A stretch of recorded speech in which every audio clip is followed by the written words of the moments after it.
Hola, buenas noches. Ah, Espero que estén bien y empezaremos como siempre pensando en todos los demás seres y en la forma en que todo el mundo quiere vivir siendo feliz, evitar el sufrimiento y bueno, conociendo lo que es el budismo, sabemos que las causas de ambas cosas a veces no son conocidas y es por eso que mucha gente genera ciertas causas creyendo que le van a dar felicidad y termina siendo sufrimiento. Y por eso entonces, viendo que en todo el universo todos los seres estamos iguales en ese sentido, desarrollemos empatía, pensemos un poquito en la condición del universo y como hemos encontrado un camino que, bueno, es un camino que ya luego de haber participado en estas reuniones y en muchos de nosotros haber estado practicando y estudiando durante muchos años, sabemos o tenemos por lo menos cierta confianza de que nos puede llevar a una completa liberación tanto de uno mismo como también de los demás, al estado de Buda también. O sea que para eso entonces es que estamos ahora participando en este pequeño granito de arena de mérito que estamos haciendo, participando de esta reunión, pero es un mérito que nunca se termina porque justamente lo estamos haciendo en el marco de lo que son las tres excelencias: la excelencia de la intención altruista, de por qué lo estamos haciendo, la excelencia también de cuando lo estamos haciendo, lo hacemos, bueno, en rigor sería más allá de cualquier conceptualización, pero a menos que tengamos una vivencia de eso, entonces es difícil, al menos, como decía uno de mis maestros, hacerlo con atención, sin distracción. Y finalmente, al final, como hacemos, dedicamos, distribuimos el mérito y de esa manera ya dejamos de poseer esto que hemos generado, que por karma nos pertenece, es decir, haber participado, haber recibido las enseñanzas, haber dado las enseñanzas, haber practicado. Eso genera un karma que es individual, pero lo entregamos y lo dedicamos a todos los seres justamente como para cumplir con la intención inicial y de esa forma, por más pequeño que sea el mérito que generemos, ese mérito nunca se va a destruir, es como una gota en el océano. Entonces eso es lo que se llama la generación altruista del bodhicitta y es un punto fundamental en el camino del budismo que practicamos, que es el del Vajrayana, perteneciente al Mahayana, el camino, el gran camino, y especialmente en la división de lo que es Mahamudra y también Dzogchen. Pero igual el texto que estamos viendo acá es más bien, en un enorme porcentaje, es un texto de Gampopa que nos ha llevado hasta ahora, que es el final, porque ahora justamente vamos a ver el último de la última lista, la número 28 de sus instrucciones. Estas instrucciones que, como dice el título, son como joyas que una más otra van formando como una guirnalda, y en la cual la mayor parte de sus instrucciones siempre tuvieron que ver mucho con el nivel relativo. Y ahora, ya al final, para deshacer cualquier tipo de fijación o apego, o inclusive para recordarnos de cómo es nuestra existencia desde un punto de vista de la sabiduría budista, que es no más ni menos que ver y percibir, experimentar las cosas tal como son en su naturaleza totalmente primigenia, por así decirlo, en su naturaleza absolutamente intocada, no modificada, tal cual es, sin absolutamente ningún tipo de distorsión o intervención de nosotros. Y eso en general, claro, es imposible, es necesario, porque si no nos quedamos demasiado pegados a la parte relativa, que tiene mucho que ver con todo lo que nosotros percibimos con los sentidos, los 5 sentidos de el visual, el auditivo, el olfativo, el gustativo y el táctil. Y a partir de esos 5 sentidos, y cuando encontramos algún tipo de condición o circunstancia que aparezca como un objeto que estamos percibiendo, entonces ahí está el 6º sentido de nuestra mente, que inmediatamente, por una cuestión de hábito fenomenal que tenemos, se fija a ese objeto. Por supuesto que puede fijarse en general coloreado de alguna emoción. Las emociones es porque vemos un objeto que nos atrae o vemos un objeto que nos rechaza. Entonces tenemos aversión con respecto a uno, tenemos apego con respecto al otro.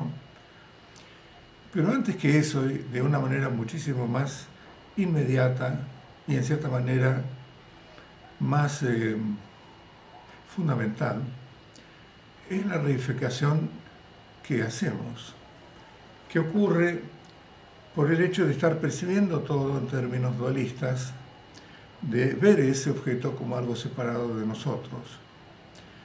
Porque ese es el dualismo de sujeto que está percibiendo un objeto y estos dos se están experimentando como que cada uno, tanto uno mismo, la mente, que está percibiendo como el objeto que está siendo percibido, como teniendo su propia realidad intrínseca. Eso lo hemos visto, lo hemos oído, lo vamos a seguir oyendo porque es fundamental que una y otra vez se nos recuerde que eso con lo cual estamos tan acostumbrados y a partir de lo cual empiezan todos los tipos de dualismos que nosotros percibimos en el campo de los fenómenos, bien, mal, pecado, virtud, largo, corto, blanco, negro, etcétera, etcétera, samsara, nirvana, iluminación y confusión, Buda y ser común, todo ese tipo de dualismos, los tomamos como que realmente, bueno, son existentes. Y si decimos que no, que en realidad esa no es nuestra percepción, en realidad nos estamos mintiendo a nosotros mismos. Porque todos, miles y miles de millones de seres humanos, y por supuesto los animales y los otros seres que están más confundidos que los seres humanos, en realidad continuamos percibiendo en una manera inmediata de esa manera. Es decir, que automáticamente reificamos todo lo que percibimos. Es por eso que en el budismo, en realidad, las enseñanzas de Buda tienen, por supuesto, enormes cualidades y tienen cosas que han dejado un legado formidable, ¿no?, en el mundo humano. Y bueno, uno de ellos se puede decir que en la presentación que hizo Buda de lo que es la verdad absoluta, que es lo que él descubrió en el momento de la iluminación, y que es, en otras palabras, haber descubierto que todos los seres, todos nosotros somos un Buda, ya mismo somos un Buda completo. No es que fuimos un Buda y lo perdimos y nos convertimos en un ser lleno de pasiones, aflicciones, apegos y orgullos y todo lo demás, y que tenemos que recuperar algo como algo nuevo. Y entonces entramos al budismo para generar esa budidad. No es así, sino que nuestra budidad es totalmente innata, es espontánea, no tiene ni principio, no tiene fin. Desde nuestra percepción humana, que estamos atados a los conceptos y estamos amarrados justamente por el concepto, amarrados también por nuestro intelecto que funciona con los conceptos. Entonces para nosotros todo tiene un principio y todo tiene un fin. Y entonces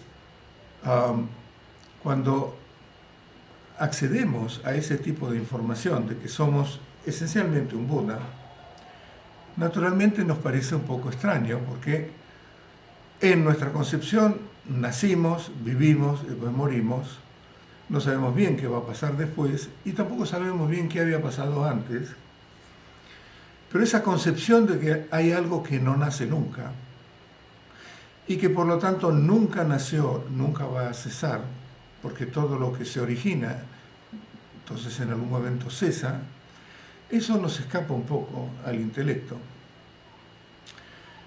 En cambio, nuestra naturaleza esencial es así. Nuestra naturaleza esencial, la naturaleza búdica, equivalente a la naturaleza de nuestra propia mente, es así. No tiene ni principio, no tiene fin. Siempre fuimos un Buda y no importa lo que hagamos en esta vida, esencialmente seguiremos siendo un Buda en cada instante y en el futuro también, porque esa es nuestra naturaleza esencial. Cuando Buda descubre que esa es la naturaleza esencial de los seres y también de todo el universo, entonces, bueno, su enseñanza no es más que un método, es un camino que se aplica a aquellos que no estamos conscientes de nuestra naturaleza búdica. Y entonces, al presentar este camino, el camino tiene que adecuarse a las capacidades de aquellos que lo están recibiendo, aquellos que están siendo instruidos por este camino, y por eso Buda dio muchísimas enseñanzas. Pero bueno, cuando estamos hablando, y ya hemos tenido muchísimas charlas, tanto en el seminario del año pasado como en este año, presentando en general las cosas, aunque pertenezcan al Mahayana y a las enseñanzas del Sutra, siempre coloreadas con un punto de vista de las enseñanzas más elevadas del budismo, como es Mahamudra o Dzogchen. Entonces empezamos a oír cosas que realmente no coinciden con nuestra percepción actual, porque en algún momento tenemos que también incluir en la presentación del camino el aspecto del nivel absoluto. Y una de las cosas de la enseñanza budista es que claramente Buda habla de dos niveles de realidad, que es el relativo y también que hay un nivel absoluto. Claramente está explicando que hay un nivel absoluto. Y ese nivel absoluto está siempre accesible. Ese nivel absoluto está siempre presente en el nivel relativo.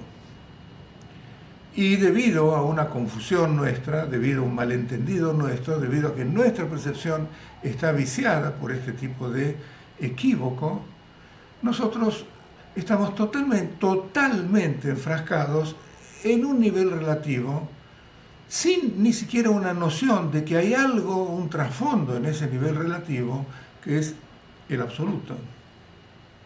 Y el absoluto es la liberación, el absoluto es el estado búdico, el absoluto es aquello bajo el cual o a la luz de la cual todo esto que nosotros estamos experimentando no es más que una ficción, no es más que una falacia, es algo que no tiene verdad, es algo que en realidad desde un punto de vista muy profundo de análisis no podemos siquiera decir que existe. Y fíjese cómo contrasta con nuestra percepción y experiencia actual. Por supuesto, contrasta enormemente, porque para nosotros, esta es nuestra realidad. Pero lo interesante es que, y además, por otra parte, es algo que sucede bastante en el budismo, es que se pone tanto énfasis en que las cosas no existen, que uno puede desarrollar como una idea equivocada de lo que eso significa y tender al nihilismo. y tender a que es como que las cosas no existen, porque Buda lo dijo, pero si están existiendo, ¿cómo no va a existir? ¿Cómo está existiendo esto que está ocurriendo ahora? Esta transmisión de Zoom, esta relación que estamos teniendo, las palabras que yo estoy diciendo, ustedes las que están oyendo, ¿cómo negar eso? Y sin embargo, esto no existe realmente desde un punto de vista absoluto. El problema es que sí existe para nuestra mente, que está funcionando siempre ligada a todo aquello que percibimos con los 5 sentidos y es interpretado, clasificado, catalogado, evaluado por nuestra conciencia. Y estamos ahí. Entonces, justamente esta conciencia que funciona de esa manera es nuestro bloqueo, es lo que nos impide ver la esencia propia, natural, intrínseca, absoluta y trascendente de esa misma conciencia. No es que tenemos que recurrir a otro tipo de conciencia, sino que simplemente tenemos que ver, bueno, esta conciencia que en estos momentos se está operando y que me hace experimentar esta realidad, ¿es eso lo que hay o hay algo que trasciende esa conciencia? En el budismo, justamente, al Buda presentar todo en términos de relativo y absoluto, lo que nos está diciendo es que sí, hay un nivel trascendente. Y ese nivel trascendente es accesible. Justamente cuando accedemos a eso es cuando nos iluminamos. Pero no nos tenemos que mover siquiera un centímetro ni un milímetro mentalmente de donde estamos. Porque todo puede suceder en nuestra mente. No es cuestión de ir a un paraíso, no es cuestión de justamente en la muerte hacer tal cosa, aunque uno después puede ir a un reino búdico, eso es otra cosa, digamos, ¿no? En esta misma vida uno puede ser un Buda completo, con las enseñanzas del Vajrayana, las enseñanzas de Mahamudra y Dzogchen. ¿Será fácil o no? Es otro asunto. Lo que es importante y lo que es enormemente rico es que es posible. Entonces oímos, justamente en este tipo de enseñanzas, por un lado estamos oyendo que las negatividades, las emociones aflictivas son las causas de nuestro sufrimiento y son las causas, principalmente la madre de todas ellas, que es la confusión de la ignorancia, de que seamos un ser samsárico. Y eso es lo que nos impide descubrir que al mismo tiempo que somos un ser samsárico, somos también un ser iluminado. Entonces, en las enseñanzas estas que nosotros tratamos, por un lado se dice, bueno, estas emociones aflictivas que nos ocurren y en la cual siempre estamos funcionando, no podemos decir que siempre estamos con bronca, no podemos decir que siempre estamos con celos o siempre con orgullo, pero mayormente, desde un punto de vista del color de la emoción, tenemos expectativas, tenemos temores, tenemos momentos de ansiedad, tenemos momentos de euforia, tenemos un montón de estas. Todo esto es el coloreo de las emociones aflictivas. Pero nunca dejamos la madre de todas ellas, que es la confusión de la ignorancia, que es de la cual surgen celos, orgullo y todo lo demás. ¿Y qué es eso? Eso es nuestra cognición, nuestras conciencias siempre están asentadas en el dualismo de sujeto y objeto y por lo tanto reedifican todo. Cuando yo miro este vaso de agua, lo veo, ahí hay un vaso de agua. Aunque estén 1000 Budas enfrente de mí y me digan, sí, ahí te parece que hay un vaso de agua, pero si investigás muy bien, no hay tal cosa como vaso de agua. Bueno, pero yo estoy viendo un vaso de agua. Ven que estos dos niveles de verdad, por un lado uno lo entiende, si es que lo estudia, porque por inferencia uno puede deducir que en verdad no hay tal cosa como un vaso de agua, pero en la experiencia inmediata sí hay un vaso de agua. Y ese es el arte que tenemos que lograr. Eso es realmente a lo que se está apuntando, porque para una mente que realmente ha trascendido la garra de la ignorancia, la garra de esta fijación dualista y reificadora, para esa mente está transitando por lo que se llama el camino medio, porque no va a ver el vaso como que realmente existe tal cual lo percibimos ahora, y por lo tanto darle una realidad al vaso que por su naturaleza no la tiene. Es decir, no cae en el extremo de lo que se llama la permanencia, el materialismo o el eternalismo, y por otro lado, tampoco cae en el nihilismo, diciendo, bueno, Buda dice que no existe, que no existe, que no existe, entonces esto no existe, y entonces negar que esto no existe. No solo Buda, hay escuelas filosóficas que dicen que nada existe, pero eso no es posible porque ¿cómo voy a negar que estoy viendo un vaso? Entonces tampoco caemos en el nivel del nihilismo, sino que estamos uniendo las dos verdades, y en ese caso entonces, desde el punto de vista del nivel absoluto, el vaso está vacío de una identidad intrínseca de vaso. Simplemente es una denominación conceptual que pone nuestra mente viciada por el concepto, por la reificación y por el dualismo. Y nada más, la única existencia que tiene el vaso es un concepto que dijo vaso con agua, punto. Y ese es lo único que puede acercarse a algún tipo de existencia.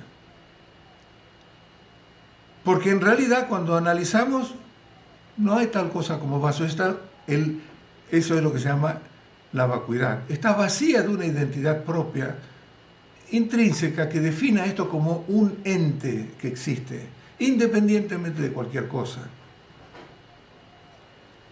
Entonces, bueno, por un lado estamos oyendo que las kleyas, las emociones aflictivas, no tienen ningún tipo de base y tampoco tienen una raíz, sino que son simplemente eso, son denominaciones conceptuales. Pero que en esencia son manifestaciones de nuestra budidad, que son sabidurías. Entonces, cuando la presentación del Dharma, que se hace todo en base al nivel relativo, en general uno tiene que recurrir a palabras, y las palabras son relativas. Y la información que nosotros recibimos es relativa. Y no tenemos por qué despreciarla, porque realmente, si no dependemos del relativo, que sería toda esta información y toda nuestra experiencia actual, no podríamos ni siquiera acercarnos a la vivencia del absoluto. Nagarjuna, Chandrakirti, todos estos grandes maestros dicen, sin apoyarse en el relativo es imposible vivenciar el absoluto. Porque en última instancia, cuando estamos hablando de relativo y absoluto, estamos hablando de un absoluto que es un absoluto porque hay una concepción de que hay un relativo.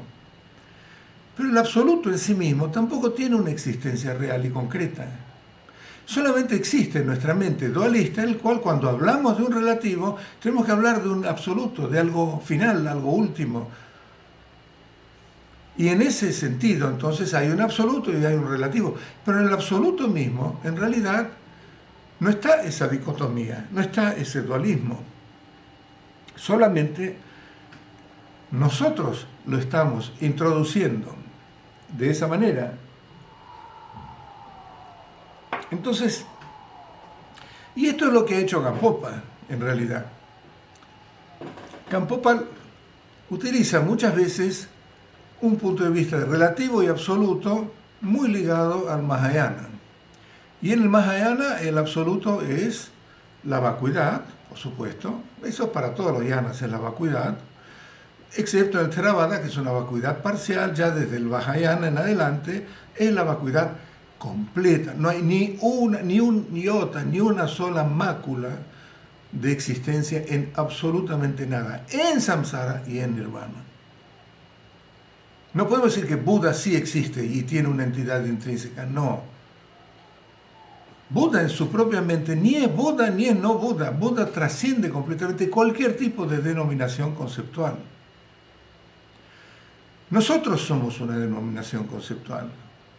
El yo, este yo que siente, que piensa, que planea, que se preocupa, este yo que nosotros tenemos, que nos gobierna completamente, no es más que una denominación conceptual que le ponemos a los 5 skandhas, que a su vez cada uno de los skandhas también son una denominación conceptual, porque cuando uno los empieza a disgregar, digamos, y analizar en forma abstracta para encontrar su propia esencia, no encontramos nada. En el skandha de la forma, que está formada por infinitas partes, en el skandha de las sensaciones, de las emociones, no encontramos nada. Es en esencia, bueno, son denominaciones conceptuales. Blanco es denominación conceptual, largo es denominación conceptual, pero nuestro problema es que no lo vemos de esa forma, sino que la denominación conceptual es como un atributo que le ponemos a algo que realmente existe para nosotros.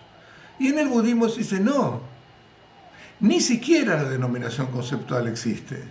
¿Qué decir de algo que está atrás de esa denominación conceptual? Cuando nosotros estamos diciendo samsara, estamos hablando todo el tiempo de samsara, de los 6 reinos, de los seres como sufren, de los condicionamientos, de la fijación, del dualismo, de la reificación, todo eso es samsara. Todo eso es samsara. Pero en última instancia, cuando buscamos samsara, en realidad no es más que ciertos conceptos en nuestra mente que impiden la experiencia de lo que realmente somos, que es el estado iluminado o nirvana. Entonces decimos, bueno, entonces logremos el estado iluminado, el estado de nirvana, porque claro, samsara sí, eso es una distorsión, es una falacia, es una ficción, pero nirvana, la iluminación, eso sí que es real. Bueno, por eso seguimos el camino. No, lo lamento, aparentemente, lo lamento por mí también, aparentemente no es así. También samsara y nirvana, todo surge de la base fundamental de nuestro ser. Pero no hay nada, ni en samsara, ni en nirvana, que tenga una existencia real. Y eso es lo que se llama, se llama la vacuidad, tiene distintos nombres, en Dzogchen lo llaman la pureza primordial, y en los otros yanas se llama, la naturaleza búdica. En esencia es la vacuidad. Si ese es el nivel absoluto, que es la vacuidad, que es la regla natural, es la naturaleza absoluta de todos los fenómenos. Fenómenos inanimados como una mesa, una pared, un piso. Y también nuestra mente, también nuestra conciencia, también el estado búdico. Nada tiene esa realidad intrínseca. Eso es lo que significa vacuidad. Pero bueno, en el Mahayana, que tiene una presentación un poco más limitada del Vajrayana, es el estado absoluto, es la vacuidad, y el estado convencional relativo a todas las cosas que nosotros percibimos es la interdependencia. Es la única manera en que las cosas pueden existir cuando cada una de esas cosas carece de identidad intrínseca. Porque si tuvieran identidad intrínseca no podrían cambiar, tendrían que ser singular, no podrían surgir de causas y condiciones, tendrían que ser autónomas. Nada de eso sucede con ninguno de los fenómenos, y si eso sucediera no podríamos existir, no podríamos cambiar, imaginen lo que fuera. Entonces la vacuidad es en realidad es lo que permite que todas las cosas existan, pero no existen como las percibimos nosotros. Existen todas interdependientemente, una de las otras, de causas y condiciones interdependientes una de la otra, porque la existencia misma de todas las cosas es de dependencia. Y eso es la presentación del Mahayana. Ahora, en el Vajrayana, tanto en Mahamudra y Dzogchen, entonces ahí se habla de algo un poco distinto, porque eso pertenece a la tercera rueda de la rueda del Dharma, el giro de la rueda del Dharma, y es que en realidad sí, la vacuidad es así, pero es la vacuidad de la claridad. La claridad es nuestra lucidez, nuestra luminosidad, nuestra cognición. Entonces, ¿es lucidez vacua o es vacuidad lúcida? Es esa unión totalmente indivisible.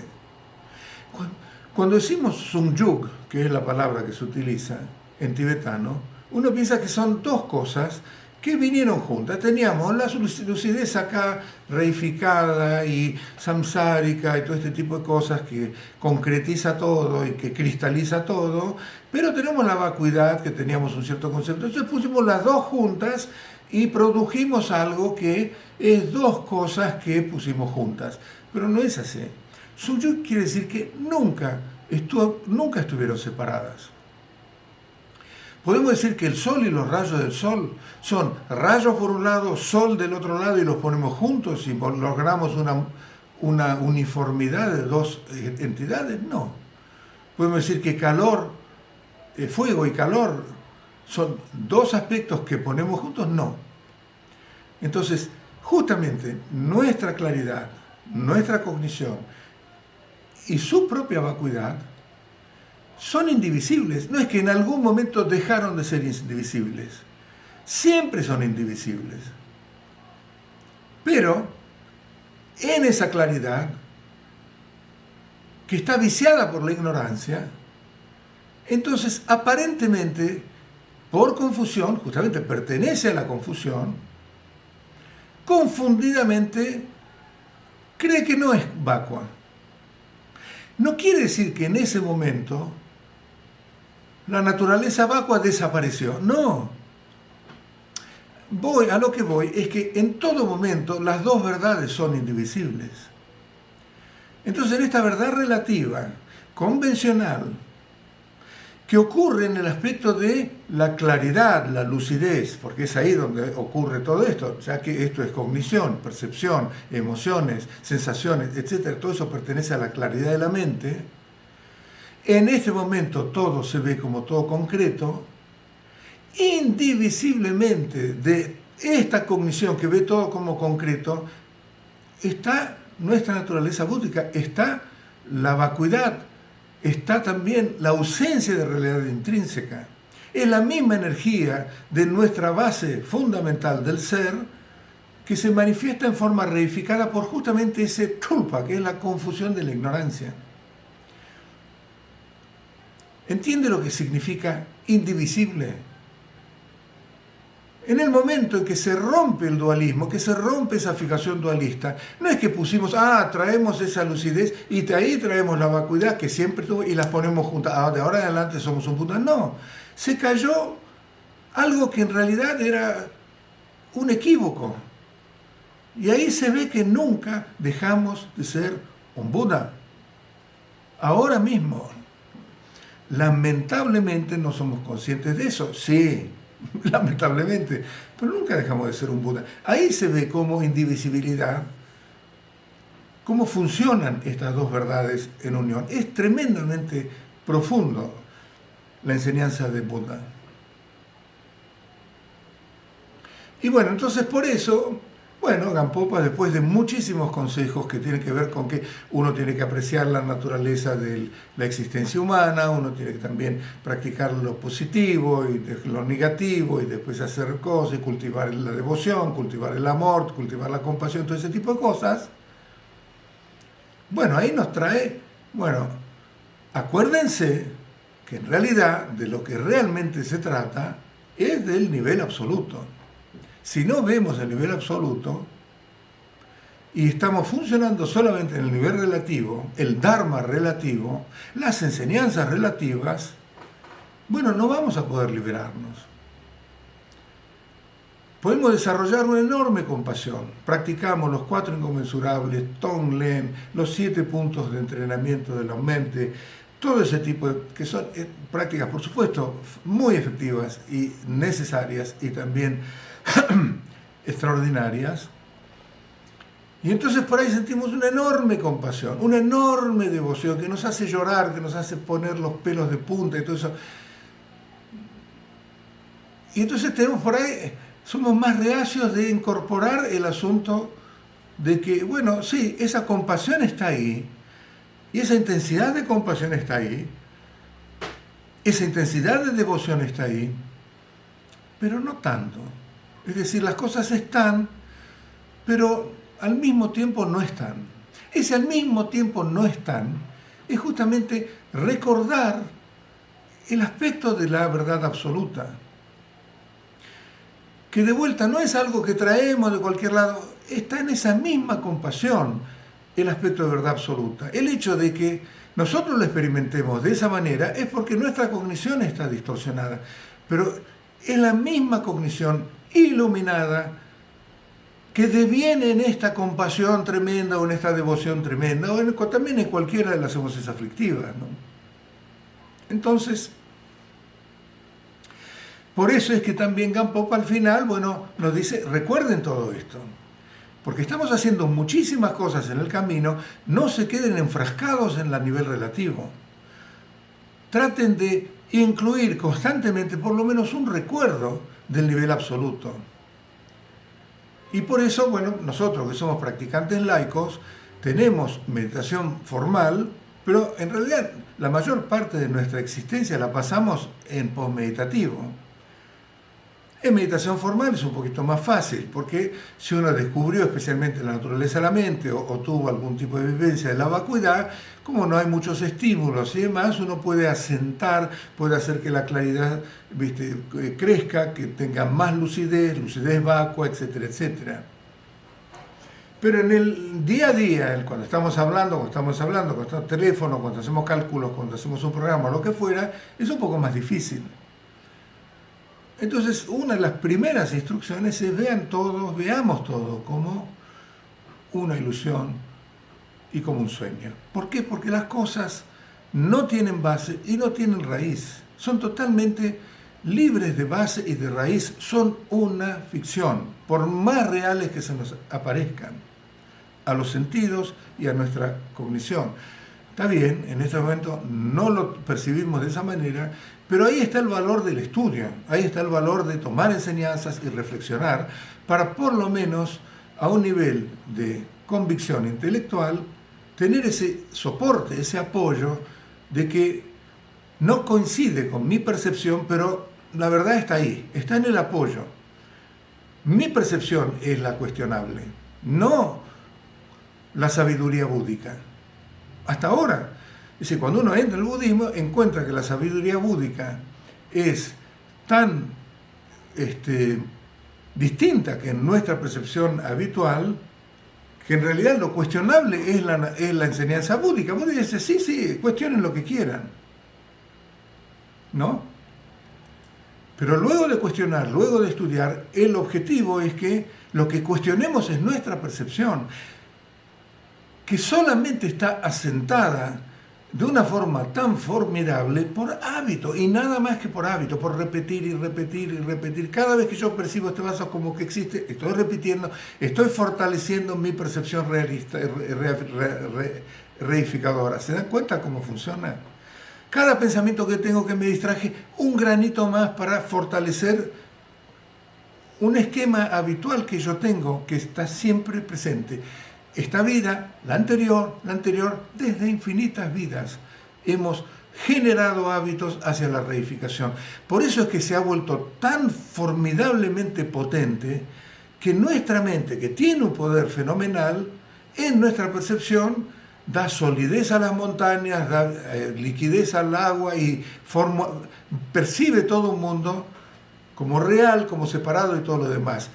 Entonces Buda dice, no, eso no es así, eso es simplemente una proyección de nuestra mente y es así como lo vas a percibir cuando encuentres y trasciendas justamente esa fijación dualista, reificadora que distorsiona tu percepción. Buda dice eso.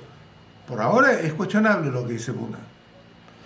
Lo bueno del budismo y justamente el aporte de el nivel convencional es que nos da los medios como para dar vuelta a ese cuestionamiento.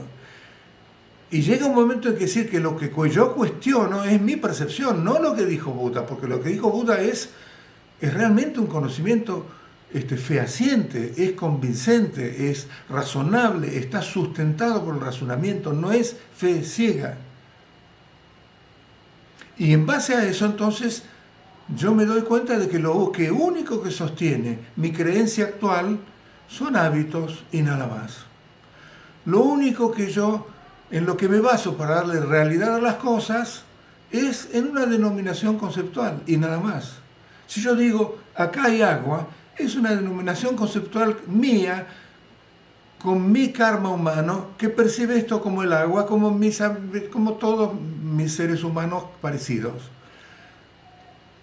Pero no es más que una denominación conceptual, porque un pez lo ve como casa. Entonces el pez dirá casa, no sé cómo lo dirá, pero se dirá casa. ¿Quién tiene razón? ¿Se dan cuenta que lo que significa es una mera denominación conceptual? Pero sin embargo, para mí el agua es sólida, la tomo, cocino y todo lo demás. Eso no es más que un producto de enormes potencias de nuestros hábitos, de nuestros esquemas habituales. Entonces una vez que uno lo entiende, empieza a cuestionar su propia percepción. Y cuestionar nuestra propia percepción tiene muy buenos resultados en realidad, porque también nos aleja del golpe de las pasiones. Si yo estoy percibiendo una situación en la cual alguien me está agrediendo, bueno, habitualmente una reificación total, la persona sólida, es un enemigo, está totalmente, es una bestia, mirá lo que me está diciendo, yo no me merezco esto, yo que soy tal cosa, ¿por qué me está diciendo yo nunca hice todo eso? Si estamos completamente enfrascados en eso, vamos a responder con agresión, con bronca, con rencor, con lo que fuera. Pero si empezamos a cuestionar nuestra percepción, es decir, yo estoy percibiendo esto solamente por los hábitos que tengo, y en base a esos hábitos tengo otros hábitos que me hacen reaccionar con odio, bueno, ahí tengo una gran oportunidad de decir, no, justamente yo cuestiono mi percepción, adhiero al punto de vista budista porque ya me convenció, y eso es lo que significa el camino. ¿Por qué existe el camino? El camino existe porque estamos ahí, nosotros estamos confundidos. Si no estuviéramos confundidos seríamos un Buda, no habría necesidad del camino. Y cuando somos un Buda y llegamos a la trascendencia, no nos llevamos el bote que nos llevó a la otra orilla, que es el Dharma, lo dejamos. Gracias Dharma, chao Dharma, me hiciste mucho bien, me llevaste a la otra orilla y ahora no hay diferencia entre mi mente y lo que me enseñaste, o sea que ya no te necesito, chao. Es eso, el Dharma, por más valioso que es realmente un barco que nos lleva a la otra orilla. Bueno, vamos a ver este texto, si no, no vamos a terminar. No creo que encuentre mucho por explicar acá, porque realmente es... Bueno, vamos a ver esto, ¿no?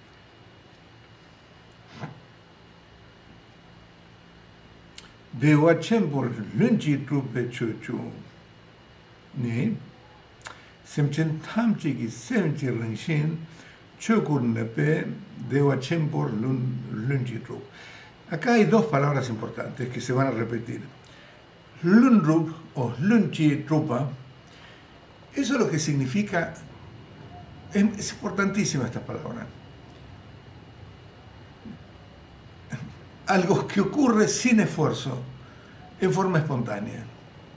Las cualidades nuestras búdicas, por ejemplo, de infinita compasión, infinita empatía, infinito renunciamiento, infinito devoción, todas esas, los 10 poderes del estado iluminado, las 18 características específicas, las 4 ausencias de miedo, todo ese tipo, 37 creo que son cualidades que dicen, bueno, estas son las cualidades del estado iluminado, esas no las creamos nosotros. No las produjimos nosotros, son, digamos, están ahí. ¿Tienen existencia concreta? No, no tienen existencia concreta, pero están ahí. Ni existen ni no existen, pero sin embargo están ahí y son perfectas. Lunrup quiere decir naturalmente presentes. Vamos a decir esto, naturalmente presente, quiere decir que no son un producto de lo que nosotros hemos hecho, ¿ok? O que vamos a hacer. Entonces, en esta serie, recuerden eso, ¿no? Cuando decimos naturalmente presente, a ver cómo está así, naturalmente, espontáneamente presente, eso es lo que significa. Y después dice Dewa Chenpo, que significa gran gozo, que es un tema muy importante dentro del budismo Vajrayana y de Mahamudra, también de Dzogchen. Uno puede hablar de éxtasis, puede hablar de un estado de exaltación, de éxtasis, de algo que no se compara para nada con ningún tipo de gozo habitual que nosotros podamos tener. Sí, podemos hablar de eso, pero no significa específicamente, es un gran placer, no es eso. Es justamente la mente que está funcionando con una conciencia completa de su propia vacuidad. Eso mismo es lo que resulta en un estado de paz, porque uno está en contacto con la realidad tal cual es, con la verdad tal cual es. No hay ningún tipo de conflicto, no hay ningún tipo de cortocircuito, no hay ningún tipo de dos cosas que una va por acá y la otra va por acá, como en nuestra percepción habitual. La mente nuestra esencialmente es Buda, pero nosotros somos, yo soy Gerardo, el otro es Pedro, y así somos. No, no es así. Es una completa vivencia de lo que realmente es, que es la verdad, que es nuestra iluminación, que es nuestra naturaleza. Eso es una completa vivencia de lo que se llama la pureza primordial, que es la vacuidad, que es el Dharmakaya, que es el Dharmadato. Eso son todas distintas palabras que están indicando nuestra naturaleza absoluta y esencial. Eso mismo es lo que se llama gran gozo. El gran gozo significa ese estado de completa plenitud, que no nos lo dio nadie, que no lo produjimos con nuestros esfuerzos, que no lo generamos tampoco como un producto nuevo. No, eso es lo que hemos descubierto. Estaba cubierto y ahora lo descubrimos. Entonces, son esas dos. ¿De qué manera lo descubrimos? ¿Y qué es lo que descubrimos? Algo que estaba espontáneamente presente ahí siempre y que nunca habíamos visto. Vamos a ver ahora la lista, a ver si funciona esa explicación. Dado que la naturaleza de la mente de todos los seres es Dharmakaya, está espontáneamente presente como gran gozo. Bueno, más o menos esto creo que lo hemos visto. La mente dualista, esa es Sem, que sería la mente. La naturaleza de la mente es Rigpa o Tamelkishepa, que es la mente no dualista, que es la mente no conceptual, que no reifica, y eso no es ni una mácula, no tiene absolutamente ninguna diferencia del Dharmakaya. Acuérdense que si tenemos que definir la naturaleza de la mente, entonces, bueno, su esencia es vacía, ¿se acuerdan? Que es como el espacio, no tiene ni centro, ni periferia, color o forma, es vacía como el espacio, pero a diferencia del espacio conoce, y eso es, su naturaleza es lúcida, que es decir, que conoce, es luminosa, y estos dos siempre, siempre están indivisiblemente unidos, como lo estuve tratando de explicar. Esa unión indivisible tiene una función, se manifiesta, todo lo que se manifiesta. Samsara, Nirvana, los infiernos, los paraísos, todo lo que uno hable es una manifestación de justamente esa lucidez vacua o esa vacuidad lúcida. Y eso es lo que se llama energía compasiva. ¿Cómo es esa energía compasiva? No hay nada que lo bloquee, no hay nada que lo impida. ¿Ok? ¿Ok? O sea que lo abarca absolutamente todo. No hay ni una sola, ni un fenómeno, ni un átomo que esté fuera del alcance de esa lucidez vacua. Con esto estamos diciendo que todo el universo es también incluido dentro de esa lucidez vacua. Uno dice, bueno, está bien, de mi mente, bueno, yo soy un Buda, y el otro es un Buda, como con nuestra mente, que somos todos individuos. No, cuando uno está en ese nivel, que es la base fundamental de nuestro ser, todo lo que se percibe es Dharmakaya, Sambhavakaya, Nirmanakaya, que no está resumido a la Tierra y Estados Unidos, México, Argentina, qué sé yo, y nada más, el Sol, la Luna, no, es todo el universo. No hay otro universo aparte de esa naturaleza bústica. Eso es lo que lo hace la naturaleza absoluta de la realidad, no de nosotros mismos, sino del universo y de todos los seres. Es colosal, realmente es una cosa, bueno, realmente para mí por lo menos es colosal. Eso es lo que está hablando de la profundidad de lo que es el budismo, ¿no? Dado que el espacio básico de Dharmata es libre de atributos conceptuales, está espontáneamente presente en el gran gozo. ¿Eso qué quiere decir? Dharmata o Dharmadato, eso es otra palabra para Dharmakaya en realidad, pero no podemos decir absolutamente nada de eso. Es decir, lo voy a leer en tibetano. Shi, que sería la base, ahí está, el espacio básico ya no me gusta, ¿no? Shi, Chenichi, Yin, Le, es decir, ok, el espacio del Dharmata, que es la base de nuestro ser, acá no aparece. No, acá no está la palabra la base fundamental, que es importante. Acá dice, en el tibetano dice, Ji, que quiere decir la base fundamental de nuestro ser, es el espacio el Dharmakaya, Dharmata, de la realidad absoluta. Esa es la base de nuestro ser, punto. La base de todo el universo, la base de nuestro ser, la base de todo lo que percibimos, la base de todo lo que somos. Y eso está totalmente libre de cualquier tipo de elaboración conceptual. Porque si dijéramos, bueno, entonces ese espacio tiene un color, ya le estamos atribuyendo una característica. Así decimos, no, eso existe. ¿Cómo no va a existir? Eso es el estado búdico, existe. No, está libre de eso. No podemos decir que existe, no podemos decir que es inexistente, no podemos decir que es ambos a la vez, que ninguno de estos dos, no podemos decir que viene, que se va, que es uno, que es mucho, que nace, que muere. No podemos decir nada, porque está totalmente afuera de cualquier tipo de concepto. Por eso es que ese espacio absoluto de la realidad absoluta es espontáneamente, ocurre espontáneamente en lo que se llama el gran gozo. El gran gozo es cuando, de vuelta, bueno, como lo había descrito, es un estado de total ya, total conexión, de total vivencia de la vacuidad o de esa pureza primordial, y de esa pureza primordial que indica el estado de vacuidad se manifiesta el estado de lucidez, que sería la sabiduría. Entonces son la sabiduría primordial, que es lo que es el estado de Buda. Esa sabiduría primordial tampoco es real porque es indivisible de la vacuidad. Por eso se llama muchas veces Yin y Ye. El espacio y la sabiduría primordial son dos, es justamente sol y rayos, fuego y calor.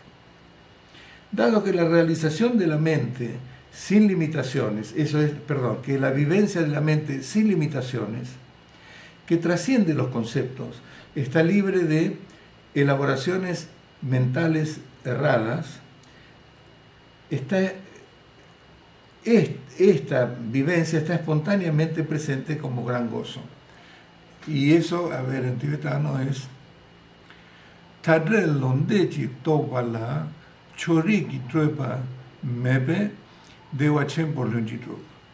Bueno, acá más o menos lo mismo, de vuelta estamos hablando de Tadrel, quiere decir que está totalmente libre de cualquier limitación. Cuando nosotros decimos que existe es una limitación, que no existe es otra limitación.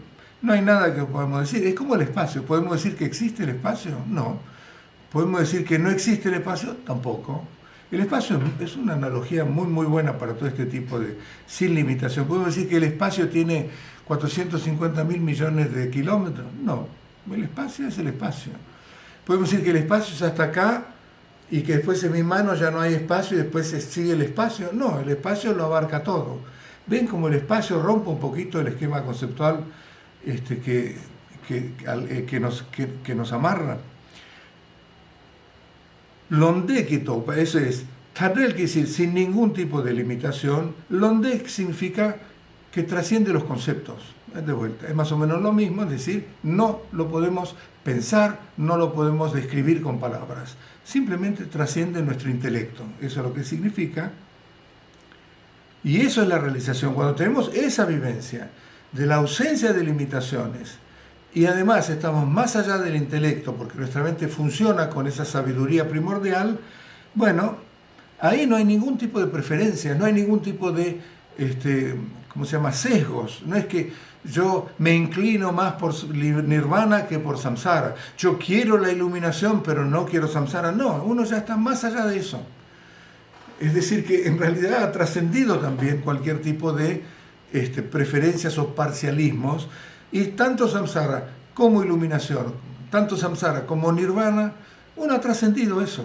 Es decir, que no hay ni expectativa por iluminarse, ni tampoco temor por quedarse en samsara.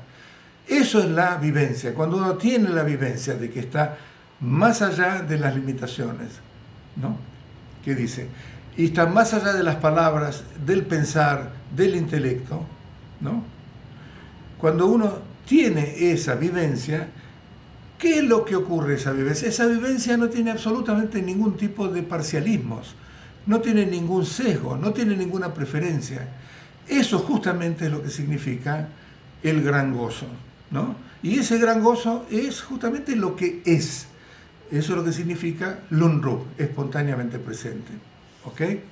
No lo hemos conseguido, no lo hemos producido.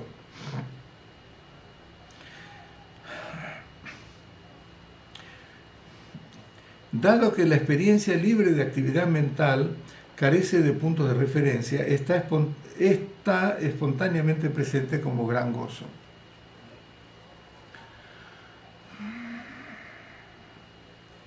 Y la chawa, no.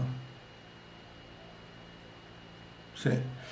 Y la chawa mepe nyamnyong la mikpa mepe trupa mepa dewa chimpor lunjitrup.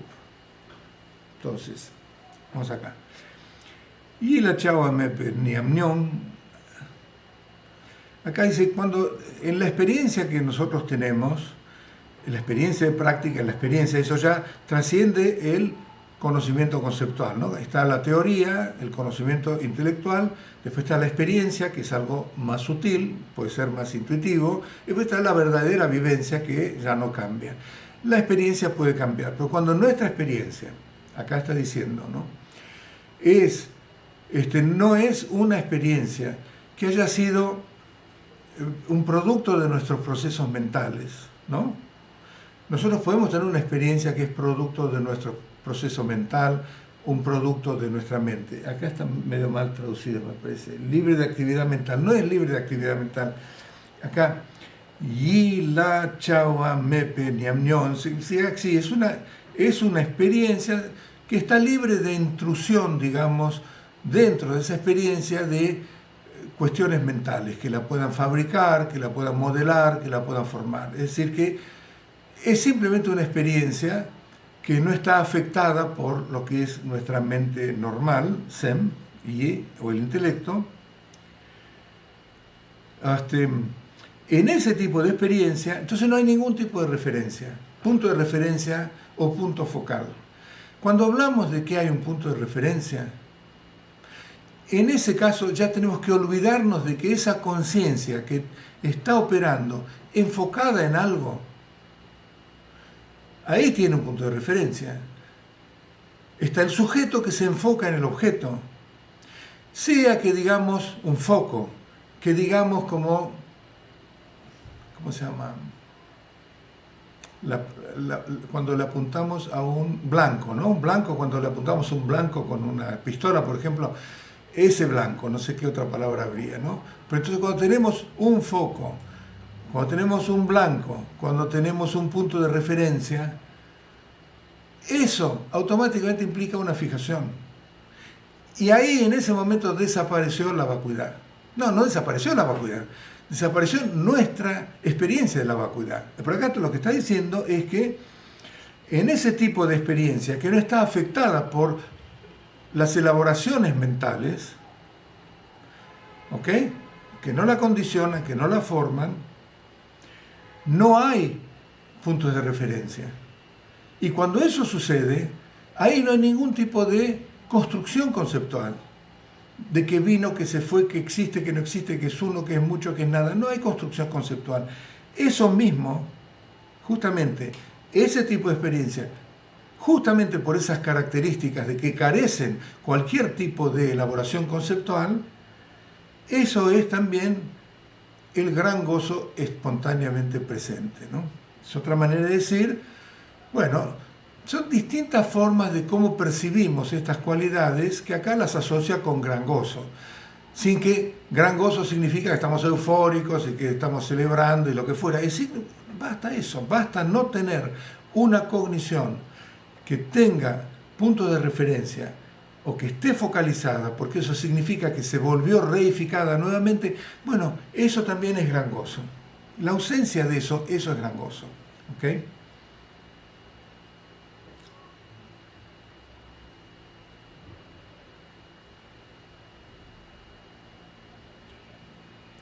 Charet se mechi chupala, landor que trupa mepe, dewa por lonchitrup, ¿no?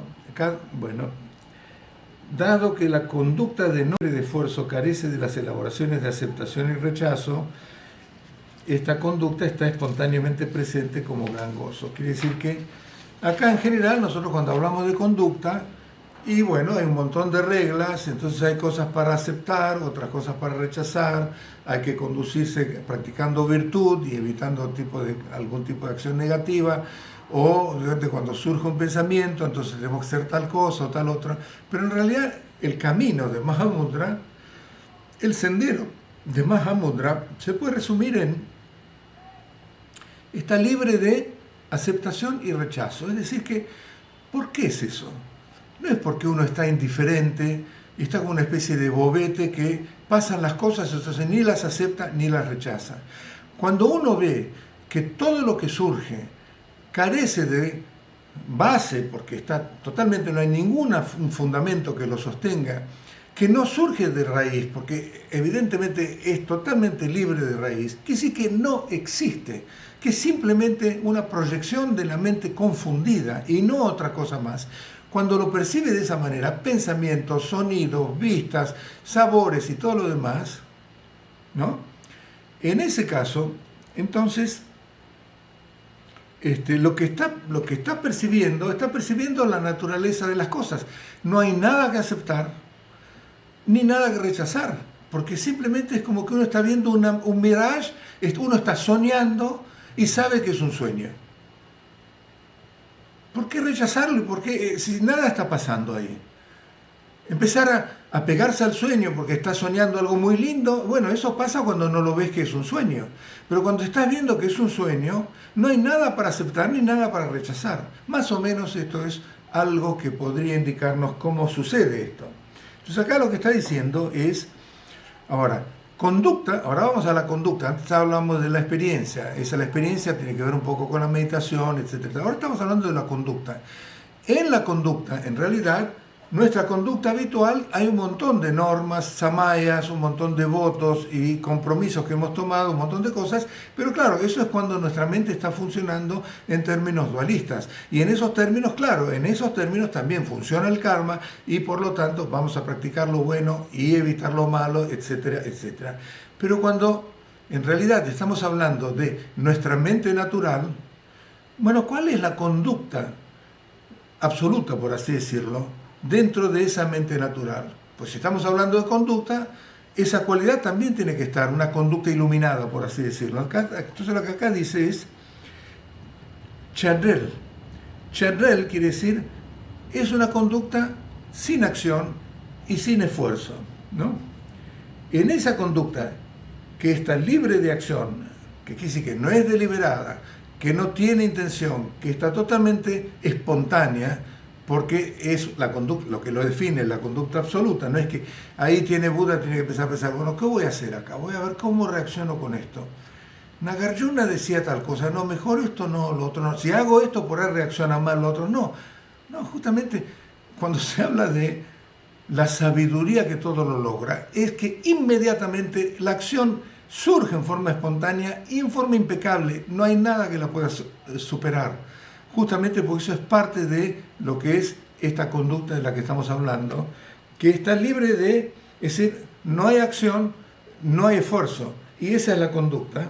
En eso no hay ni tampoco cosas para adquirir, ni cosas para bloquear, porque tanto adquisición como bloqueo son también productos de elaboraciones conceptuales. Entonces, de vuelta, esa conducta que sería la no acción, sin esfuerzo, eso es naturalmente presente y que se manifiesta como el gran gozo. ¿Okay? Dado que el Dharmakaya de espacio, no sé si ven el nivel de lo que es esta lista, ¿no? Ahora está hablando del estado búdico. Esto está hablando de un yogi que ya está en la continuidad del Rigpa, ya no lo pierde desde ese aspecto de la continuidad del Rigpa, ¿no? O más eso, ya está hablando del estado búdico, el estado del Dharmakaya. Pero claro, cuando un yogi no sale de la continuidad de ese estado, bueno, todas estas cosas están presentes. Quizás no tan manifiestas como cuando uno es un Buda, pero están presentes de esta manera. Dado que el Dharmakaya de espacio y claridad indivisibles está libre de elaboración de perceptor y percibido, está espontáneamente presente como gran gozo. Entonces acá va con, de vuelta, el que percibe y lo que está percibido. Vamos a ver cómo lo dice en tibetano. Yendan yeshe yermepe. Bueno, acá hay una traducción más. No es el Dharmakaya, sino que es el espacio absoluto, ¿no? Yendan yeshe yermepe chokul la. Ah, está bien, perdón. Zunzinki trupa mepe. Dewa Chenpo Lonjirup. Sí, no está muy bien la traducción. Esto lo que quiere decir es esto.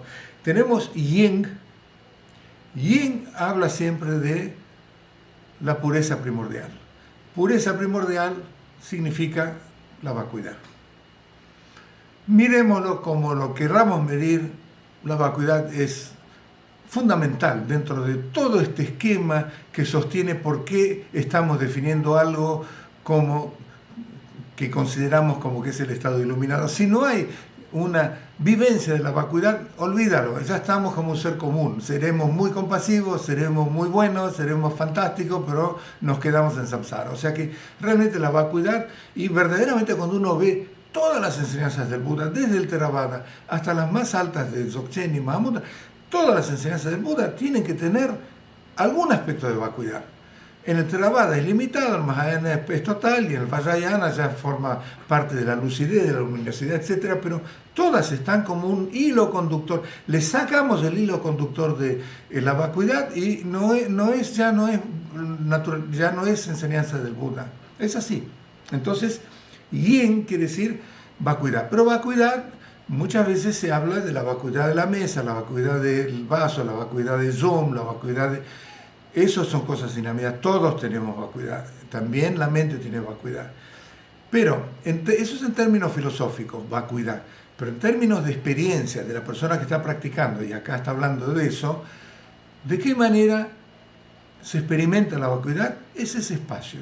No es el espacio conceptual que nosotros tenemos, norte, sur, este y oeste, 357 kilómetros, no es esa noción del espacio, es un espacio interior. Es un espacio de la mente misma, un espacio absoluto, por así decirlo, un espacio interior absoluto para diferenciarlo del espacio conceptual externo tal cual lo percibimos.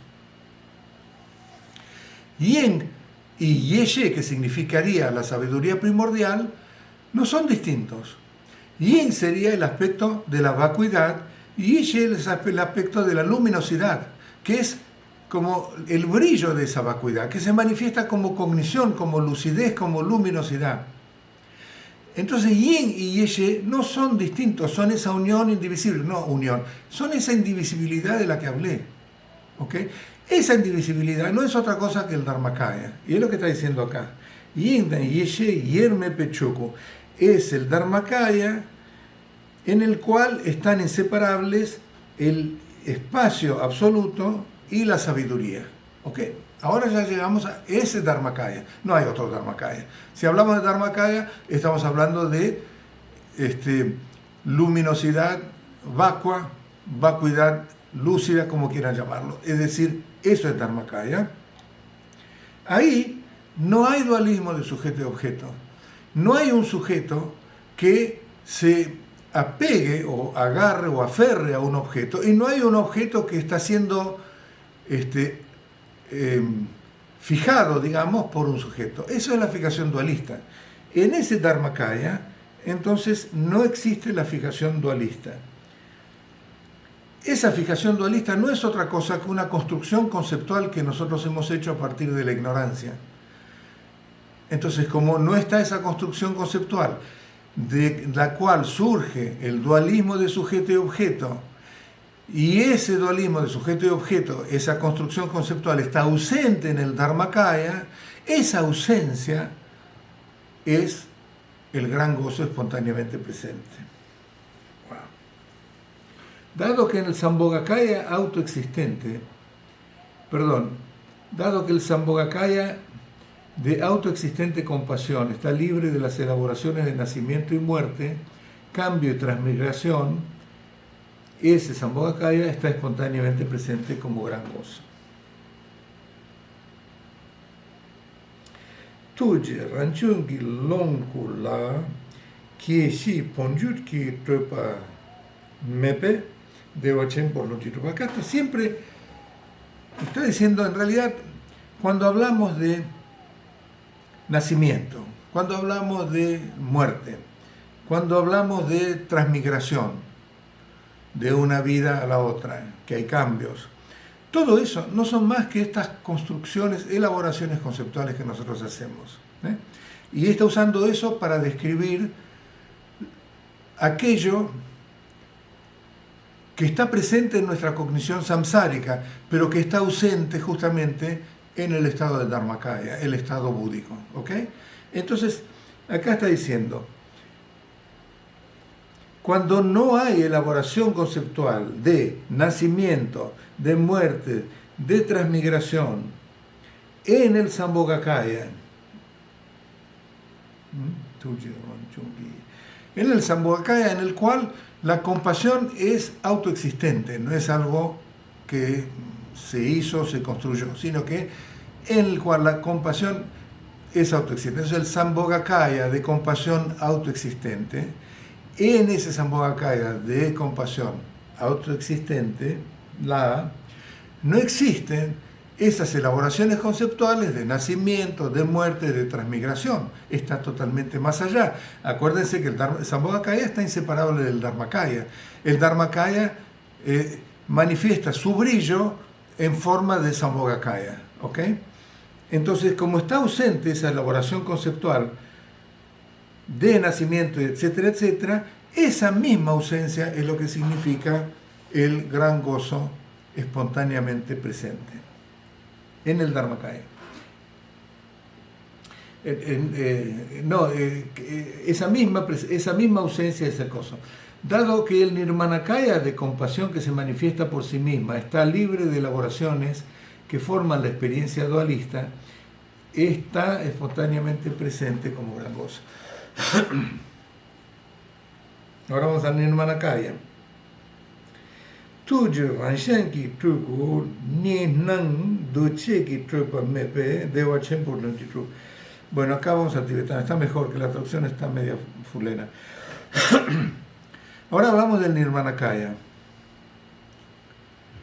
El Nirmanakaya, la forma en que el Nirmanakaya, que son todas las manifestaciones en cierta manera mágicas, Trul quiere decir mágicas, porque son de vuelta apariencias sin realidad intrínsecas, pero que todos los seres las percibimos, porque en el Nirmanakaya se puede percibir, hay forma, hay sonido, hablan, uno ve que va, que se va al baño, lo que fuera, todo ese tipo de cosas. Eso es el Nirmanakaya. En ese Nirmanakaya surge porque surge en forma por sí misma, por la compasión, por la energía de la compasión. Acuérdense, esencia vacua, lucidez, eso es el Dharmakaya,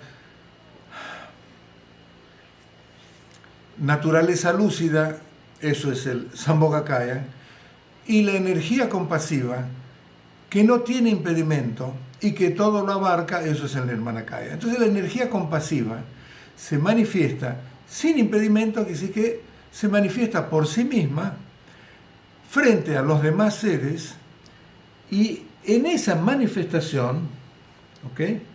Esa manifestación no es algo que está compuesto, y es algo que trasciende el dualismo, no ocurre en percepción dualista. Es decir, que en ese Nirmanakaya no existe una percepción dualista, que es una construcción o una elaboración conceptual, tampoco es algo compuesto o algo, digamos, condicionado, porque eso también sería una elaboración conceptual. Entonces,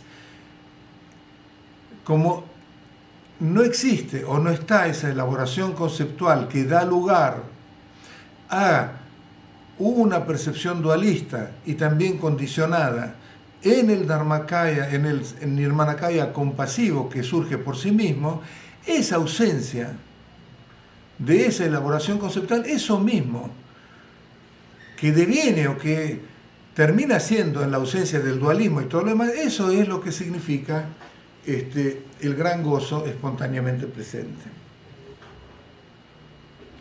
Dado que la rueda del Dharma de las enseñanzas está libre de la elaboración conceptual del yo, de las características, está espontáneamente presente como el gran gozo. Entonces, ahora hablamos de la rueda del Dharma, de qué manera está espontáneamente presente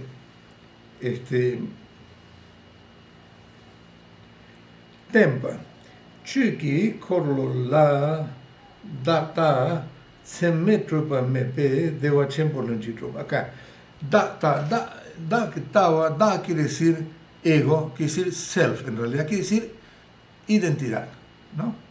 Dakta quiere decir el punto de vista de la identidad. Es nuestra fijación egoica, la fijación en que hay una identidad real en uno mismo como persona y en las cosas que percibimos. Eso es el punto de vista del self, ¿no? De la identidad. Entonces acá dice, en toda la rueda del Dharma, en realidad lo que está diciendo es que no existen, lo que está indicando es que esa elaboración conceptual de que hay un yo, de que hay una identidad intrínseca en uno mismo y en todos los fenómenos, y que además hay características en los fenómenos que les son propias porque justamente son identidades intrínsecas. Eso es la rueda del Dharma, está diciendo que no hay tal elaboración. Esa ausencia de esa elaboración de la fijación egoica es lo que es, ¿cómo se llama?, el gran gozo espontáneamente presente. ¿Qué quiere decir características? Si nosotros le damos, por ejemplo, de vuelta el ejemplo del agua, si yo veo el agua como que tiene identidad intrínseca, esa es la fijación egoica, ¿ok? Agua es agua, cualquiera que lo perciba es agua.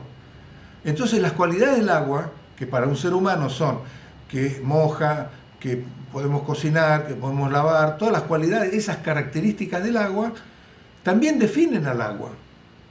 Porque son parte intrínseca del agua como una identidad intrínseca. Por eso que van asociados justamente ese punto de vista fijado en la existencia de una identidad, y esa identidad tiene sus características, entonces uno está fijado también en esas características que le pertenecen al mismo tiempo, van juntas, por eso acá las ponen juntas.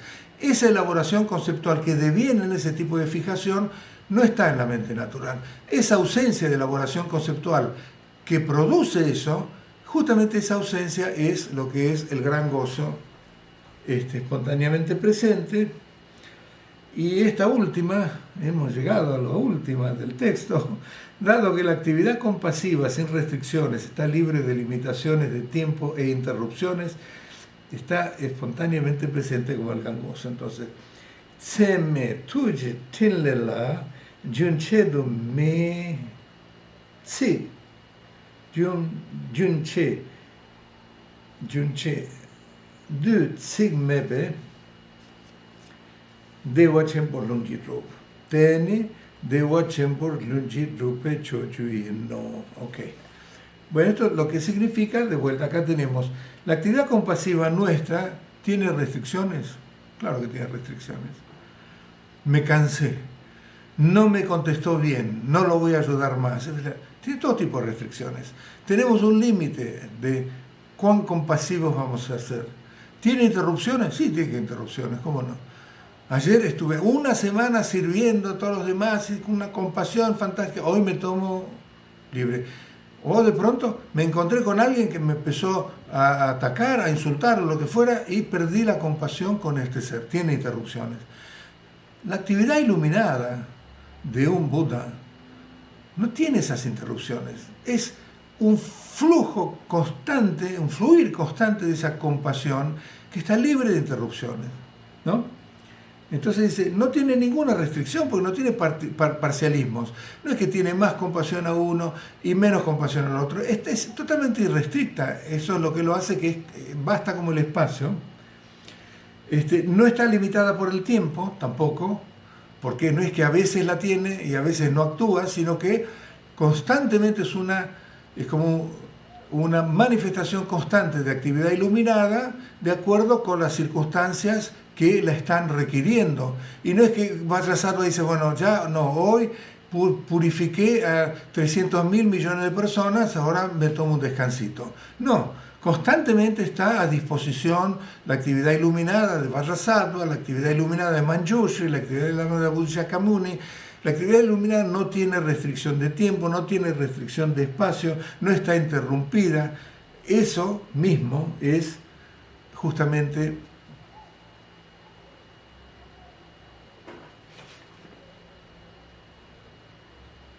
sí, acá no dice elaboración conceptual.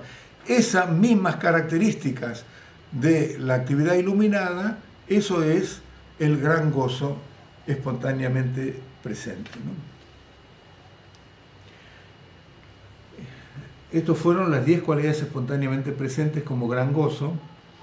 Esto completa la guirnalda de joyos del sendero iluminado, sublime, una colección de las impecables enseñanzas del glorioso Atisha y sus más cercanos discípulos que yo recibí de mis bondadosos maestros Kadampa. Acuérdense que Gampopa empezó siendo un monje del Kadampa, que venía del linaje de Atisha, y después lo conoció a Milarepa, y ahí es como se formalizó la escuela Cayupa, que es la que pertenecemos nosotros, ¿no? Atisha recibió la iniciación para hacer brillar el Buddha Dharma en la tierra de las nieves de su guru dotado de sabiduría sin condicionamientos, de Jetsuntara y de otras sublimes deidades. También se incluye una colección de las impecables enseñanzas con las que fui aceptado por Milarepa, el señor de los yogis. Milarepa fue el continuador y representante de la sabiduría esencial de los maestros de gran sabiduría y realización, incluyendo a los sublimes Naropa y Maitripa, renombrados como el sol y la luna en la noble tierra de India, y de Marpa de Lhota. Fue escrita por Sonam Rinchen, es el nombre de Gampopa, el meditador del clan Nyi, proveniente de la región sureña de Takpo, detentor del tesoro de las instrucciones orales de ambos linajes Kadam y Mahamudra.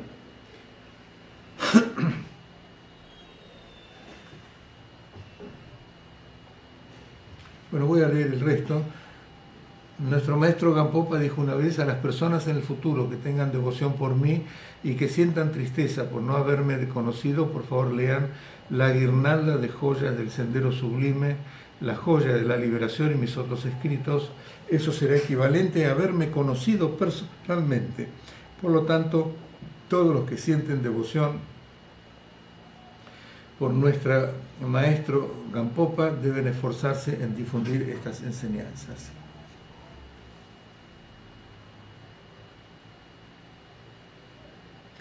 Teni dewa chenpo yunchi trupe chuchu yino sa me chimpada debe lama tang jesun drolma laso lakpe la namji chang cho kawa chenki tempe salche do nga sowe palden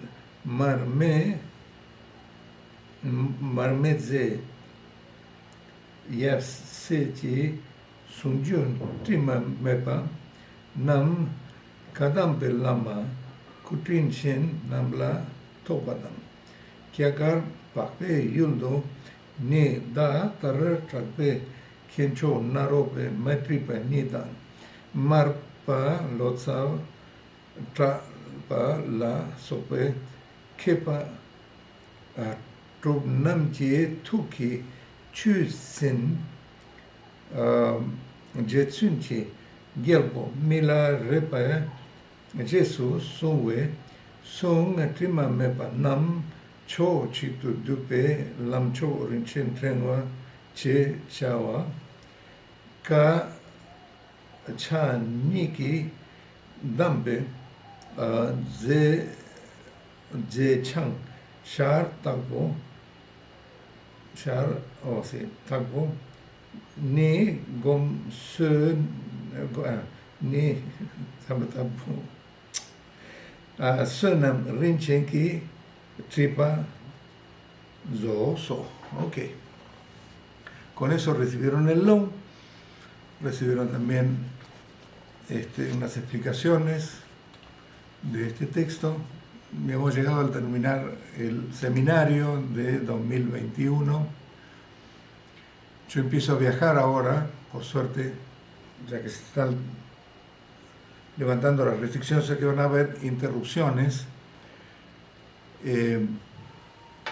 Y vamos a retomar estas sesiones de los domingos recién el 28 de noviembre. Es un mes y pico, pero bueno, también seguramente ustedes quieren tener un descanso de esta rutina de todos los domingos. Nos va a venir bien a todos. Y ahí todavía, bueno, no elegí el texto, pero bueno, no importa, va a ser anunciado o el 28 ya lo sabremos, ¿no? Qué tipo de texto vamos a estudiar. Pronto, cuando ya se termine,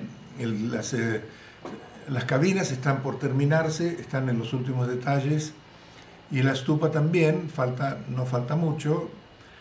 Hay trabajo todavía en el templo, están haciendo los tzatzas y las cositas como para llenar la estupa.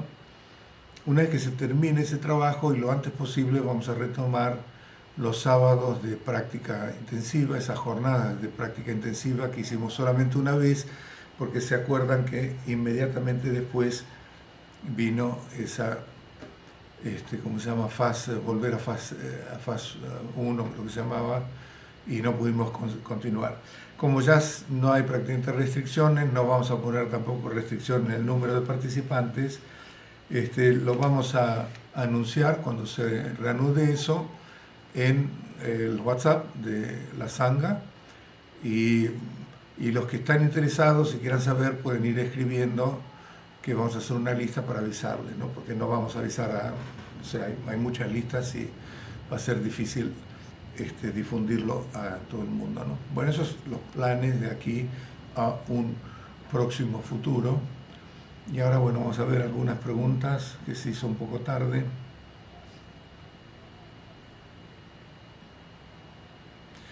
Acá alguien pregunta, ¿cuál es la causa kármica que deriva en un nacimiento masculino o femenino? Francamente no sé.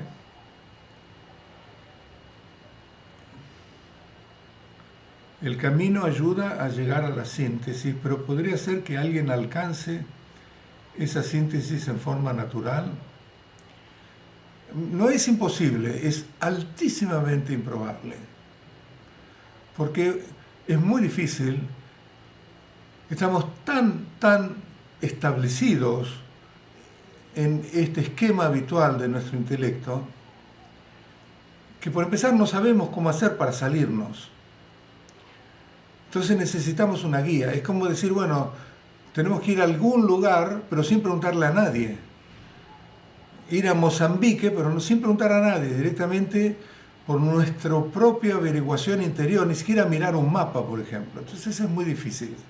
Es necesario tener un maestro, y lo que pasa es que si no tenemos un testigo exterior y nos mantenemos siempre en nuestro propio testigo, de mi propia mente, juzgando lo que está pasando, como todo eso que está pasando en nuestra mente está dentro de los límites de la mente dualista intelectual, es muy difícil que uno trascienda por sus propios medios. En todas las historias de los grandes maestros del pasado, de nuestro linaje, de los 4 linajes del budismo del Tíbet, de la India también, del Mahayana, no hay autoiluminados. Siempre recurrieron a algún discípulo, algún maestro, o por supuesto a las enseñanzas del budismo. Se puede decir que los Pratyekabuddhas son autoiluminados, pero han tenido enseñanzas del budismo anteriormente en otras vidas, y aparecen cuando ya no hay más enseñanzas y empiezan a recordar la ley de los 12 vínculos que formalizan la estructura del samsara, y la empiezan a analizar marcha atrás hasta que llegan a la ignorancia y alcanzan el nivel de Arhat, que es el nivel de iluminación del Theravada. Y por eso se los llama autoiluminados, porque no recurren a un maestro. Pero por supuesto que tuvieron un entrenamiento en el budismo que les enseñó la ley de los 12 interdependencias, si no, no sabrían cómo hacerlo por sí mismos. O sea que me parece que en forma natural es muy difícil que suceda. Lo que no quiere decir que nuestra mente natural no aparezca por ahí varias veces durante el día. Es probable, sí, ¿por qué no? Cuando hay un quiebre en los pensamientos, ¡pum!, aparece. Pero si no tenemos instrucción de, eso es la mente natural, no nos sirve de nada. Es lo mismo que si no apareciera. ¿Ok? O sea que ahí está la respuesta también, ¿no?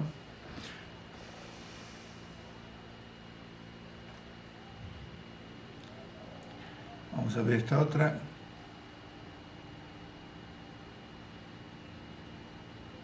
Bueno, acá también. Un ser que es una emanación de un bodhisattva tiene conciencia de esa condición. Si, por ejemplo, un científico es una emanación, ¿tendrá conciencia de ello? Y yo creo que sí, si es un bodhisattva propiamente dicho, quiere decir que ya está en el primer bhumi. Y si está en el primer bhumi ya conoce la naturaleza esencial, y si conoce la naturaleza esencial, entonces está operando de esa claridad vacua, o digamos esa lucidez vacua, y ya sabe que es un ser iluminado. Pero para comunicarse con los otros científicos, bueno, se comunicará de una manera a través de su bodhicitta, ya bodhicitta relativa y bodhicitta absoluto, se comunicará de una manera en que los va a ayudar a los demás para de alguna manera llevarlos a que tengan un cierto despertar y quizás encuentren un camino. Pero es decir, lo que pasa es que si usamos la palabra bodhisattva, digamos, artificialmente o, ¿cómo se llama?, superficialmente, entonces sí, somos todos bodhisattvas, qué sé yo, Warren, ¿cómo se llama? Bill Gates es bodhisattva porque ayuda a mucha gente, ¿viste? Ese tipo de cosas. No. Bodhisattva realmente, en rigor, uno es un bodhisattva recién desde el primer bhumi. Cuando llegó al primer bhumi, que es el de la gran alegría, porque su mente encontró la vacuidad y ya está liberado. De ahí en adelante es un camino irreversible hacia la iluminación. ¿Qué mejor? Ahí es un bodhisattva y ahí es cuando tiene estos dos, las dos bodhicittas están funcionando en forma indivisible.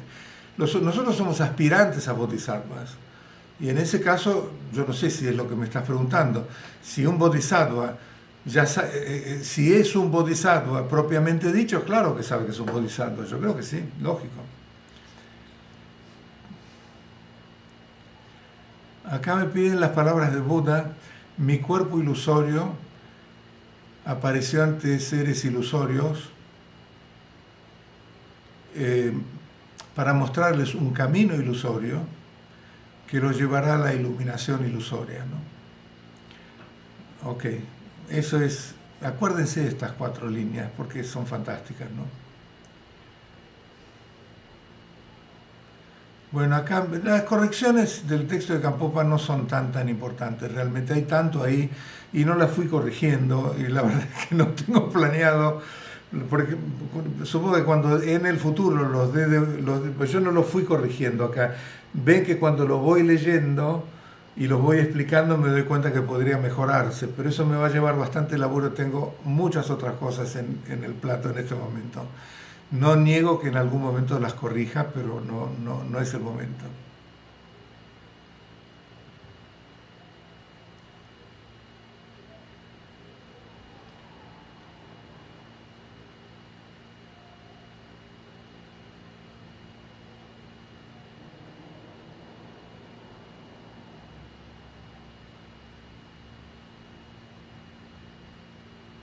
Bueno, acá son más bien...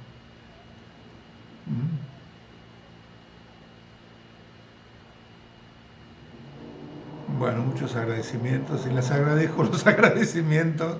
A ver, acá hay uno largo. ¿Qué largo te decía?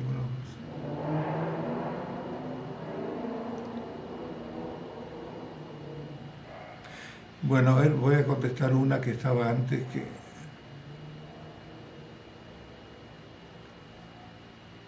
Tuve una pérdida muy dura esta semana, mi amiga más íntima solo estuvo vía WhatsApp y ni siquiera se acercó al velorio o hasta mi casa.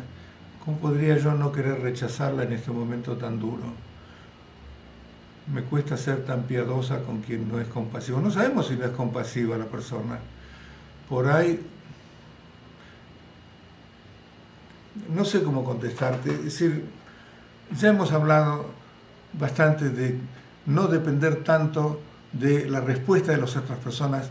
Las otras personas están confundidas por la ignorancia y está en nosotros que tenemos los elementos, porque el budismo nos los está dando para desarrollar esa coraza del bodhisattva y en realidad en vez de reaccionar de esa manera, de rechazarla o de sentirte desilusionado y lo que fuera, decir, bueno, está bien, es así, está muy confundida, esperaba otra cosa, pero en realidad yo estoy bien o lo que fuera y no, y no echarle la culpa, digamos, al otro, sino simplemente fortalecer esa empatía, inclusive por esta otra persona que está mostrando cierta frialdad o dureza, ¿no? Bueno, vamos a dedicar el mérito entonces finalmente y todo lo que hemos generado hoy y lo que hemos generado en las 4 o 3 otras reuniones, lo juntamos y lo dedicamos a todos los seres, se lo distribuimos para que puedan participar con esto y cuando lo estamos dedicando o distribuyendo, lo dedicamos para que al recibirlo puedan todos poner en práctica todo esto que estamos también estudiando, pero el objetivo principal de todas las enseñanzas budistas no es ni más ni menos que reconocer nuestra mente natural, porque ahí es donde está nuestra budidad innata, y desde ahí entonces estar capacitados para beneficiar a los demás seres. Beneficiar significa ayudarlos a encontrar un camino que los ayuda a despertar del sueño de la ignorancia y de esa manera acceder a su sabiduría innata, primordial, intrínseca, que nunca estuvo separada de nosotros. Sonam diye tamje zegwani tomne nyebe branam pamje chengana che bala chobaye sibe sole roa rasho.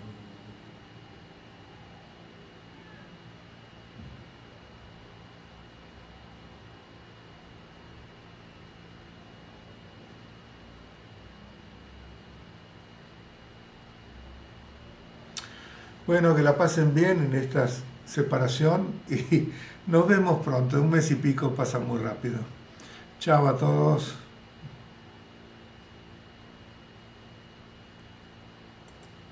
A ver si hacemos un gallery view y nos despedimos todos. Así nos despedimos un poquito más personalmente. Estuvimos todos muy separados por este Zoom, pero gracias a los que inventaron el Zoom también, pues si no podríamos ni siquiera haber participado acá. Chao, chao a todos. Chao.